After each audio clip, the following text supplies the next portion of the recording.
JC, good morning. How are you, sir? I'm good. How are you? Sorry, I had a text I had to check real quick. That's all right, buddy. I've had every technical issue in the world this morning, so just seeing your face makes my day. There you go. You know what? I will take that as a win. I haven't heard that in a long time. We did. No, seeing you is like I barely made the playoffs, and then I just got to the Super Bowl. So, yeah, we stumbled into the playoffs. You can't win it if you're not in. Exactly right. Okay, well, you bring up an interesting question before we get to today's tough question. How would you like to be in Hendon Hooker's position right now? He's facing South Carolina and Vanderbilt. There's really nothing he can do to win the Heisman from this point forward. He can only lose it. If he throws for 350 yards and 4 touchdowns in each of the next 2 games, people can still say, oh, C.J. Stroud had a Heisman moment against Michigan.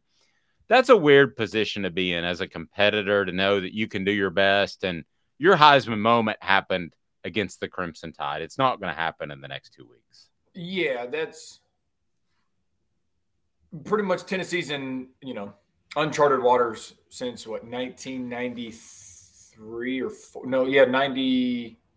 97, sorry, with Peyton, right? Yep. In this of the Heisman talk.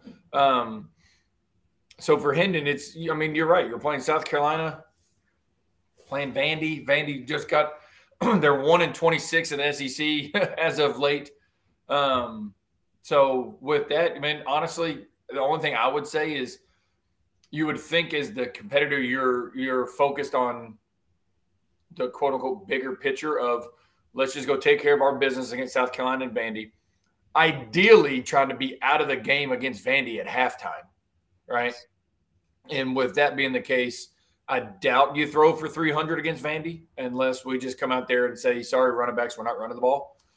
So you got to be as efficient as possible, because you're right. CJ Stroud's going to be able to have a moment, if he has the moment, against Michigan later in the year. And that's, if you look at recent history, it's always been the teams that have a bigger opponent late, or not teams, the Heisman winner who has a bigger opponent late that gets to make that those one or two plays typically gets that edge. So kind of unlucky for Hendon because we're not playing in the SEC championship game.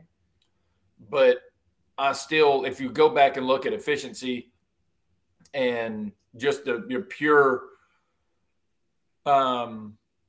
definition of Heisman, the best player in college football, if you look at what he's done for this team, it's almost a no-brainer. Keyword almost. It's not fully, but it's almost a no-brainer. The fact that he doesn't turn the ball over much at all, hardly, in 2 years, is very efficient down the field throws. So those things, if he goes and does that here, I think he can definitely lock up at least a coin flip. I agree with that. Let me ask you this, guys, and Jonathan probably knows, Caleb probably knows, but I'm just going to ask. So Jonathan Crompton. Hendon Hooker has thrown 24 touchdown passes. How many interceptions this year? Do you guys know off the top of your head? 1, isn't it? 2. Just it's 2. And one was not his. First one was against Alabama. Yeah, and one was not his fault because it was a totally clean rush, and it was just like, man, it came out of his hand all crazy because he had a guy. I can't remember, Caleb, who that was against, that clean rusher that came in the A gap, but I can see. Oh, that was the Alabama game. That was the Alabama game. game. And the other one, honestly, he just threw it up and was hoping Cedric Tillman would make a play. And no, against Georgia in the end zone. Against Georgia, yeah. And that's a 50-50. That's a 50-50 ball. Yeah. And I really thought that Cedric Tillman should do whatever he had to do to break that up, but that's a whole different conversation. It definitely looked like. It didn't look like the Tillman from last year that's just going to go and fight and claw, and worst case scenario, get an offensive PI instead of just kind of letting the DB be the receiver. But that's, like I said, it's a whole different conversation. That one I'm not going to sit here and say, oh, Hendon, whatever. It was actually a really good ball. It's a 50-50 ball in the end zone. Sometimes you got to do that. In this offense, you got to do that with your receivers. So I will take 12-to-1 ratio. That's insane.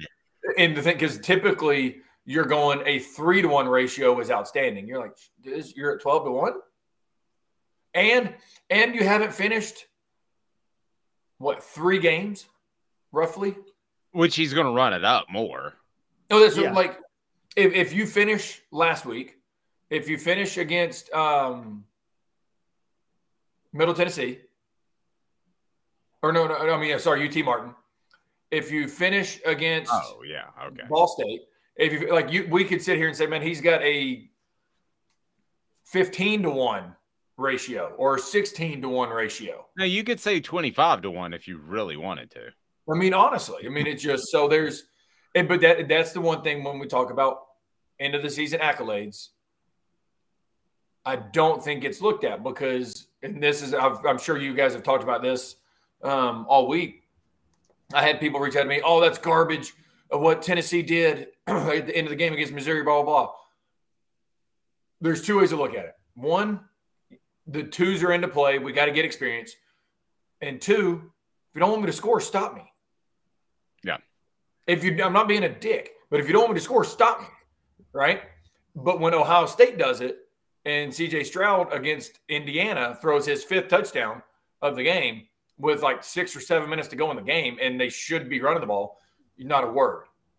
No, that's what I'm like. We're always going to, you know how it is. It's Tennessee. We're always going to have that. People are always going to hate and all that stuff. So, well, part of that could be Tennessee's fans' fault. I'm not going to argue that. I won't argue that. But it always seems like there's an extra poke in the bear. There is no more aggressive fan base on social media. No. So the high school that I coach at, our quarterback and his dad went to the Mizzou game. They get back and they were like, dude, people are nuts. Yeah. Yeah. You went to Missouri. Wait until you go to Florida or Alabama game, Georgia game. Like it was Mizzou. You know what I mean? And they were like, yeah, I've been saying for a decade, I was like, Vol Twitter has always been savage. And I'm like, just wait till Tennessee's good in football again. Because we've never seen Vol Twitter with Tennessee dominant in football. And we're seeing it now. It get ugly real fast. Yeah. So I promised today's tough question, and we kind of got led into it accidentally about a Cedric Tillman comment that I made, and then that got echoed on the message board. But I want to remind you that today's tough question is brought to you by Pedigo Chattanooga. Pedigo Chattanooga has e-bikes that you can rent, toll around downtown Chattanooga, have a fantastic time. Also know that they're family owned, locally owned. Buy your e-bike there and have fantastic service. They're just at a whole nother level at Pedigo Chattanooga. So today's tough question is pretty simple. Who's the MVP? Who has the standout game when all is said and done at South Carolina? And I made mention of Cedric Tillman not breaking up that ball, and it leads me into this question, Jonathan. And we had somebody post that, do we look better without Cedric, or is it just me? That sounds crazy to say, but technically they have. Your thoughts? Honestly, I think he's a hell of a ball player. I do. Think he's going to be a good NFL player. You can tell, and we talked about this a few weeks ago, when you're coming back from injury, sometimes it's tough because you almost got to get force-fed the ball to kind of get back in the groove, right? Well, you can tell they're trying to force-feed him the ball sometimes instead of just going with the flow, letting it organically get there. You know what I'm saying? Hence, that just straight up go route against Georgia that ended up in an interception. So I'm not going to say we look better without him, but we're flowing a little more smooth without him. And when Hyatt started really going off is when I made the comparison to look at Waddle and Smith at Alabama. When Waddle went down and Smith won the Heisman. Smith was the kind of the shadow guy. Waddle was the dude. Waddle goes down. Smith, the rest is history. Smith wins the Heisman. I'm not saying Hyatt's going to win the Heisman. What I'm saying is sometimes your team gets into a better flow when you're clear-cut number one. And I'm not saying – injuries happen. You don't want anybody to get hurt. Let me preference that. sometimes you find out that you go, oh, yeah, he was the one, but this dude really was the 1A. He was really the 1B. And I think that's kind of what we found out with Hyatt. Hyatt really might have been the 1A choice. Tillman might have been the 1B choice. He just had to break out first. It doesn't mean that either one's a lesser player. I just think we flow a little more smoothly with the speed of the offense because we're a downfield threat team. And I think that, Hyatt speed, Squirrel speed, people like that, and then having Brew and or Tillman being your intermediate guys, I think Brew is I think he's a more consistent intermediate guy right now. So I'm not going to sit here and say that we're better without, but we're pretty darn good either way. And, I used the phrase earlier, you almost flip a coin, right? If he's in, that he's getting guaranteed X targets, which now hurts Hyatt in the offense of we're going to run by you and we're going downfield because he's those targets when Tillman's not there. Agreed. And he's been super productive, more productive than any receiver in Tennessee history when Tillman's not there. So it's hard to argue against that as well. For the record, I'm going to take the easy way out. I'm going to take Jalen Hyatt as the most outstanding player on Saturday because I think that Josh Heupel would like to say, hey, South Carolina guys, here's a South Carolina kid who's doing great things at the University of Tennessee. You should give the balls a look. So you guys – I think their offense is at that point where they can manufacture some things to get the ball to guys if they want to. All right, so you guys, Caleb, you want to jump in? Who's the most outstanding player against South Carolina on Saturday? I actually think it's going to be Jalen Wright. I don't know if you guys have seen South Carolina's run defense. It's horrendous. I don't think anybody's seen their run defense. Yeah, that's true. Not even their defensive coordinator. Sorry. That was a softball right there. Sorry. No, it was perfect. No, I think that Josh Heupel is going to do what he does, which is he to his credit, he sticks to the run game. And Jonathan, tell me what you think about this. I think Josh Heupel is going to stick to the run game like he does because he likes to set up the pass with it. And I think he's accidentally going to have two 70-yard runs with Jalen Wright doing that. No, I'm not mad at that at all. I've been very honest about and vocal about our bare minimum. We need to rush for 150. Right? If we rush for 150, we're hard to beat because now we're not as predictable in the pass game. So no, I love that as well. I'm gonna kind of pick something nobody would probably think. It's not necessarily the player. I'm going with the O-line.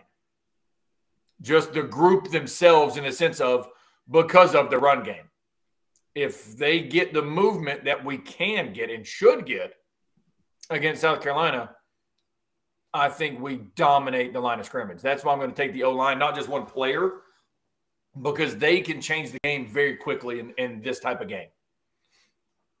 Yep. I can roll with that. 4 out of the 5 offensive linemen, starting offensive linemen for this football team have won SEC weekly awards as top offensive linemen in the league. That's pretty impressive. They're up for the Joe Moore Award, which goes the top offensive line in the entire country. So that would be really impressive. A couple of votes by Brittany, Byron Young, or Tyler Barron. For me, I think they will be all over Rattler all night. Jonathan, I was talking. Go ahead. Well, can I add one more Tennessee MVP of the game? Sure. Spencer Rattler. Oh, Lord. Man. Jonathan is coming to the show taking shots. But listen, Kentucky is Kentucky is Kentucky. South Carolina is South Carolina is South Carolina. No, I said it a few weeks ago. Will Levis is trash. People were trying to argue with me. Yeah, he's been awful this last month. Why do you think every Tennessee fan's going, oh, can the Colts draft him? Because he sucks. Yeah. As a quarterback. No. As an athlete, I will never argue that. As a dude that can throw 115 miles an hour, I will not argue that. But as a quarterback that can read cover 2, as a quarterback that can read, cover 6, hold coverage, zone blitzes, man blitzes, where to go. No. And is that all on him? No, it's on his coaches as well for not teaching that. And I say that to me, South Carolina as well. They'll always be that way. Off topic just a little bit. Have you seen Drake May play football? Yes, but I'm very critical of the quarterback position. Okay, because I expect a lot. And here's the thing: if you look at Drake and you go, dude, you can throw the ball. You're very, very, very super talented. They said the same thing about Sam Howell, and Sam Howell got progressively worse every year he played. It's because of the system they play in: Clemson, Carolina, USC, Oregon, UCLA, Auburn, UCF. I can keep going on and on and on. But what I'm getting at is they don't teach them football. They just say, we're throwing it here. So you can be a natural thrower. But I wish because if he would get taught football at UNC, that dude is a freak. Exactly. And I'm not saying these been taught football. That's the part that upsets me for him. Because you watch him and you go, there might not be anybody more natural of a thrower in the country. Yeah, if there was a way that you could tank for him right now in the NFL, even though he's not eligible for this upcoming draft, I would do that because I think he's that special ability-wise. Pure ability, you go, dude, you've got it. and I say all that stuff saying it's not the player. You don't know what you don't know. Yeah. You know what I mean? And so I'm saying that is every school that I named, that is on the coaches. That is purely on coaches for not coaching football. But that kid is one of the smoothest throwers or quarterbacks, I would just say, that I've seen in a long, long time. And explodes. I mean, it doesn't hurt he's playing in the ACC. That doesn't hurt. But the ball just explodes out of his hand. And he's very, very accurate. No, I mean, I like watching him play. I just don't like watching that system because I sit here and go, there's zero reads. There's none. You don't, I mean, never mind. That's a whole different conversation. Jonathan, what you're kind of describing, kind of always thought because, and you played under him obviously for 2 years, was always what I gave David Cutcliffe the most credit for. I thought more than X's and O's or anything like that because I actually didn't think, I thought I'd seen maybe some better X's and O's offensive coaches in Cutcliffe, but I always thought I never saw a player not get better every year under Cutcliffe as a player. And I don't know how you feel about that. Yeah, I'm not really sure where this is going to go, but I don't think. I was just made. So some days I wake up and I'm like, just tell the truth. Some days I wake up and like, hey man, let's be politically correct because it's the right thing to do. No, I like Coach Cutcliffe. There were certain times that he would teach you how to read things, and certain times it would be you're throwing the ball here no matter what, and then it would lead to interceptions. Oh, okay. And it wasn't like every team every week's going to have your play of the week, your gimmick of the week, right? It's like, hey, we're setting this play up. You're throwing the ball here or whatever, But a couple of those were not on play of the weeks. It was just, you're not allowed to read this. You're throwing the ball to that 5-yard under no matter what, blah, blah, blah. But then other times you go, okay, you do know how to teach how to read cover 6 when we're trying to throw whatever backside. You do know how to read this, and this. So, I mean, it's kind of a double-edged sword. And when you're 18, 19, 20 years old, you don't know the difference, whether we think we do or not. Yeah, and this is a long road, and quarterbacks are not quarterbacks, but coaches can also pick their favorites. So yes. I would say that. Oh, yeah. If people really knew, and Dave, you know a little bit, but if people really knew the behind the scenes, closed doors conversations with all these coaches, there would be a lot more people going, we stand behind the players than the coach in every instance. Because some of these conversations you go, the coach said what? Yeah. You really said to who? And it is interesting. We'll say that. And it goes on everywhere. It happens everywhere. And that's the one thing that I do have issue with, that we can go down a rabbit hole with this one, obviously. I do have issue with it because it's, once again, the players, you're a coach for a reason. You don't know what you don't know as a human being. That's just being human.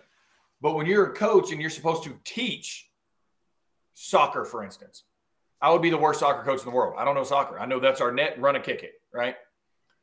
I use that reference all the time with the kids that I train because as the coach, I'm supposed to do my homework. I'm supposed to get myself better so I can better you. If you don't get better, that's a reflection of me, right? Right. There are very select coaches at the college level that are man enough to admit that. Yes. One being Lane Kiffin. He's man enough to admit it. People at Tennessee can say what they want. That dude will admit, I didn't do a good enough job. And there's a lot that won't say that. And there's some, too, that I've noticed lately. The trend is some will say it, but they don't really mean it. Oh, yes. Have you noticed that? Like at press conferences, they'll say, that's on me. Well, yeah. You can tell by the way they're saying it that that's just, on me. Yeah, that's I was told I have to say this, so I'm going to be reading a teleprompter and say this. Well, I thought it was actually the case. Missouri's defensive coordinator said it this week. He said, we should have put the safeties in better position. But you could read between the lines. He was saying those guys didn't do what we told them to do. Well, that, and no offense, but this is the positive for us. In year 2, we just got better dudes than you do. Yeah. And there's at a certain point, man, let's call it like it is. You go to Vanderbilt, I mean, don't get me wrong, you're still going to have some good players. But 99.9% of the SEC is going to have better dudes than you do. So you can schematically be good all day long. But at a certain point, you got to have a dude that beats their dude. Right? That's why they're 1-26 in the SEC the last 27 games. And it's not a slight on Vandy is what I'm getting. I'm just saying at a certain point, you can, like Missouri's D coordinator, you would love for him just to say, yeah, they whooped our ass today. There's nothing we could have done. But you can't say that. You can't just say that because I saw a lot of tweets that when Tennessee punched in that last touchdown, they're like, "Oh, Missouri's going to remember this next year." I'm like, they're not going to be good enough to remember it next year. Like, it doesn't matter if they remember it. They might remember it, but as long as Eli Drinkwitz is their head coach, Tennessee's going to be fine. Jonathan's appearance brought to you in part by Zach England, Best and Brock. Zach England. Zach's got your back. Zach can go against those big-time attorneys with the insurance companies. If you find yourself in a personal injury situation in which you deserve justice, Zach England of Best and Brock. Zach's got your back. So, Jonathan, if you had a Heisman vote, who would be 1, 2, 3 for you today? And things could certainly change. It's November the 18th, but how would things change? Mine would be a co-number 1 with Hendon and CJ. Like, you can't do that. What I'm saying, like, where it's a flip a coin. I don't think you can go wrong with one of those two at this moment. But truly. My electronic ballot doesn't have an either or when I get it here in a couple of weeks. And honestly, then I would go Hendon over CJ because of pure schedule alone with the competition we've played versus who they've played. That would be the 51 to 49%, or 50.1 to 49.9, right? Like, I think they're that neck and neck. And then 3, honestly, I just think at that point, it's just you're here just to be here because it's down to those two dudes. But if I had a 3, then I would have to say Drake. Wow. Okay, so you would have him that high. Just because of the numbers. Once again, they play in the ACC, so they're going to put up numbers. But he's got a chance to kind of cement his name in that conversation when they play Clemson. Now, Clemson's not that good, but they're the best of the ACC at the moment. Let me tell you, their offense is not that good. Their defense is okay. It's not the typical Clemson defense, but it's better than what he's played all year. We'll say that. Do me a favor, hit that thumbs up button, like it, and it helps us open up the show to more people. That means we add more people like Jonathan Crompton, like Ron Slay. We've got big-time plans coming up, so be sure and hit that like button, subscribe, and share. We greatly appreciate that. And Jonathan's appearance brought to you in part by Nutrition World. Go to nutritionw.com. Don't trust that acronym supplement store for your supplements. You can go to one of the best e-commerce stores in the nation, nutritionw.com, and know that you're getting high-quality supplements. It's what you put in your body. So think about it. Can you even envision a scenario in which South Carolina pulls this upset? I mean, there were times that in the Philip Fulmer regime that I thought, yeah, I could see Tennessee playing flat because they had already lost to Florida. They weren't going to get in the SEC championship game. It was Vanderbilt. It was Kentucky, blah, blah, blah. But there's just too much to play for. I can't see Tennessee coming out and playing flat. No, I don't. And the reason why there's such a really good chance of getting in the playoff, right?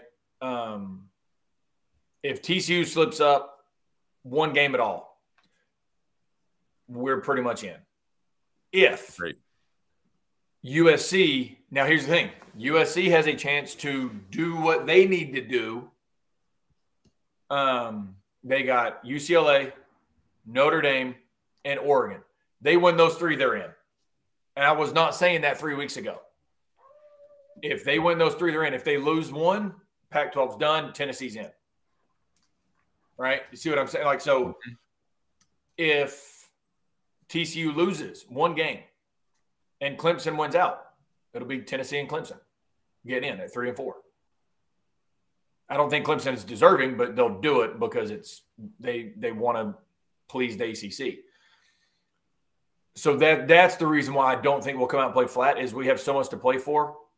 We're either getting in or we're playing in the biggest New Year's Six bowl outside of the playoff. Should be the sugar.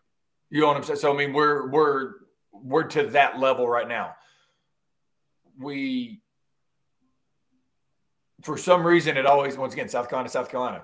Orange helmets, first time ever against South Carolina. Oh, wait, black jerseys, first time ever against South Carolina. Just go beat the piss out of them like we always do.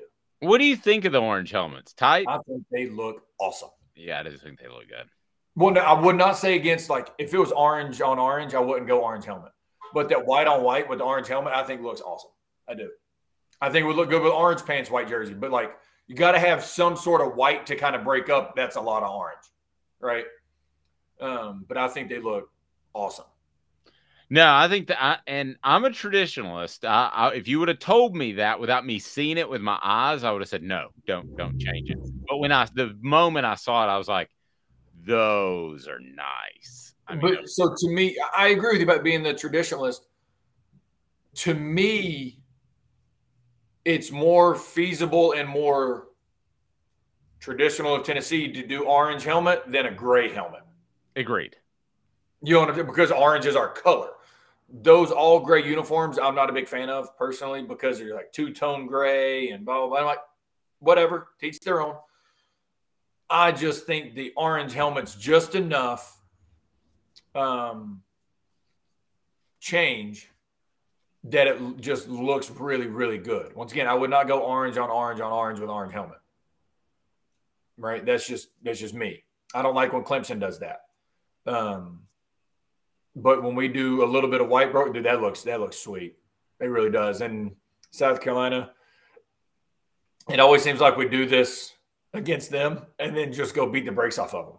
So that's honestly, that's my expectation is go out there, get this game done somewhere in the third quarter, get our guys healthy, go do what we do against Vanderbilt, rest up a whole week and during the championship weekend and see where the chips fall.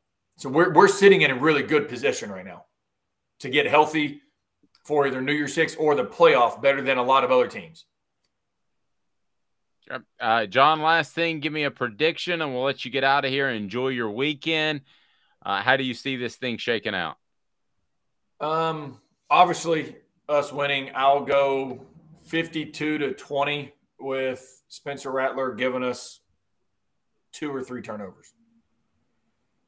Thank you, Spencer. Thank you, Spencer, for the